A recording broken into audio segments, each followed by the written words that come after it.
अस्सलाम वालेकुम वरहमतुल्लाहि वबरकातुहू। अक्सर हमारे बच्चे हमसे ये सवाल पूछते हैं कि आखिर इसकी क्या वजह है कि अक्सर लोग खुलेआम अल्लाह सुब्हानहू तआला की नाफरमानियां कर रहे हैं और अल्लाह सुब्हानहू तआला ने उनको इतना नवाजा हुआ है, उनके पास तो सारा कुछ है, दुनिया की हर चीज़ उनको मिल रही है, तो इसकी क्या वजह है। तो आज मैं आपको एक हदीस सुनाती हूँ। मुस्नद अहमद की हदीस है 9800, जिसमें उकबा बिन आमिर रदी अल्लाह अन बयान करते हैं कि रसूलुल्लाह सल्लल्लाहु अलैहि वसल्लम ने फरमाया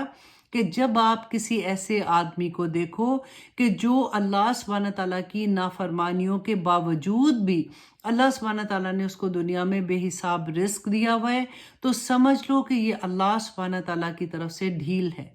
और इसके बारे में सूरत अल-अनाम में आयत नंबर 44 में अल्लाह सुब्हानहू तआला फरमाते हैं कि फिर वो लोग जब इन चीज़ों को भूले रहे जिनकी उनको नसीहत की गई थी, तो हमने उन पर हर चीज़ के दरवाजे कुशादा कर दिए, यहाँ तक कि जब वो इन चीज़ों पर जो उनको मिली थी वो खूब अतराने लगे, तो हमने इनको दफातन पकड़ लिया, फिर वो बिल्कुल मायूस होकर रह गए। देखें, ये अल्लाह सुब्हानहू तआला की तरफ से इस्तदराज होता है कि जब इंसान अल्लाह सुब्हानहू तआला की नाफरमानियां करता है तो ये अल्लाह सुब्हानहू तआला की सज़ा है कि इंसान नाफरमानियों के बावजूद अल्लाह सुब्हानहू तआला उसको इतनी ढील देता है और वो ये समझता है कि अल्लाह सुब्हानहू तआला ने तो मुझे पकड़ा नहीं है। और फिर अल्लाह सुब्हानहू तआला की जब वो पकड़ आ जाती है, अल्लाह सुब्हानहू तआला हमें सबको उससे बचाए और उससे पहले ही अल्लाह सुब्हानहू तआला हमें तौबा करने वाला बना दे और हमें अल्लाह सुब्हानहू तआला के अहकामात पे अमल करने वाला बना दे। आमीन सुम्मा आमीन।